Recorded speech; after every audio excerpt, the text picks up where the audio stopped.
I never believed stories about spirits, not until that night under the blood-red moon. The elder spoke of the forest spirit, a presence older than our oldest tree, the being that granted wishes, but at a terrible cost. I thought it was just a tale to scare children. That night, I found out how real the spirit truly is. And how close I came to losing everything I ever loved. This is the story of how I met the spirit of the forest, and the price I almost paid for a wish.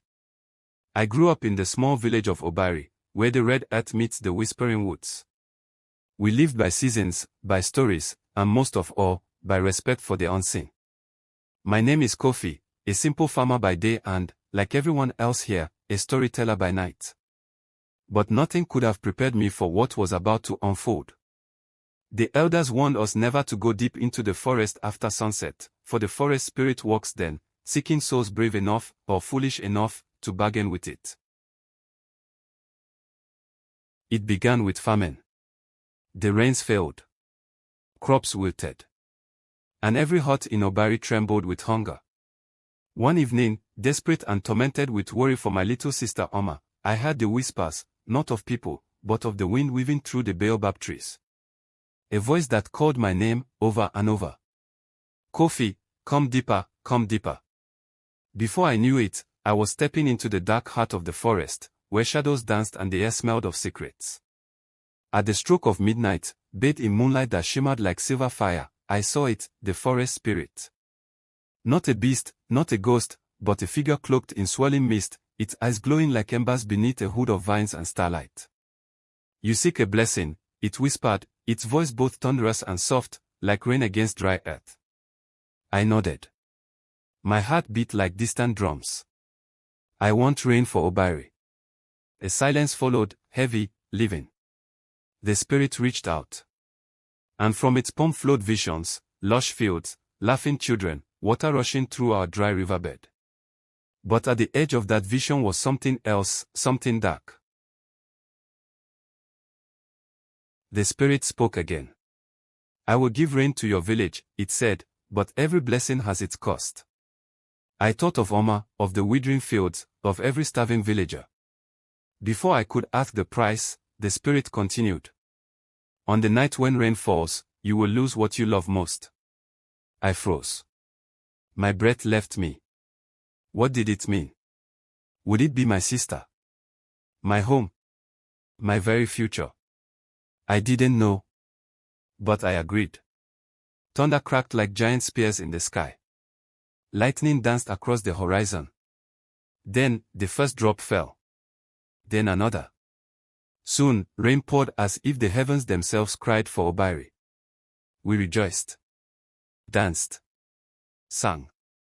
For the earth drank deep and grew lush again. But every joyful shout was tempered with the weight of one question. Whose loss would fulfill the spirit's curse? Days passed, and nothing happened. Mama said the spirit had forgotten its promise. Neighbors laughed that it was just a folktale. Even I began to hope. But then Oma fell sick. Not ordinary sick, pale, fading, like a candle about to die. I watched her slip away and felt the spirit's words burn in my mind. You will lose what you love most. One night, I returned to the forest. The wind called me again. The spirit appeared. I come for her, I said, voice trembling, tears cutting clean tracks through the mud on my face. You made a pact, it replied. A bargain sealed under the moon. But there is another way. My heart leapt. Then tell me, I begged. The spirit offered a choice. Trade your strength for her life, but you will be bound to the forest forever. Time slowed. I saw Oma's face in my mind, weak but breathing, and then I saw myself, fading like mist, rooted among bark and leaf. My soul screamed. I took a breath, and made my choice. I said, no. I will not trade part of myself for love. Love strengthens us, it does not consume us. The spirit looked deep into my eyes, and for the first time, its form seemed unsure. The wind stilled. Then came a whisper. Your courage, your selflessness, breaks the curse. Light exploded like dawn. I fell to my knees. When I opened my eyes, Oma was smiling, breathing strong. And the forest was quiet. Peaceful. I returned to Obari, weary but wiser. The rains came, and the land healed. But I learned something deeper than any harvest lesson, that courage and love, not bargains and fear, are what truly guide us through darkness. So remember this, a wish granted without courage can become a curse, but courage granted with love becomes a blessing that no spirit, seen or unseen, can undo.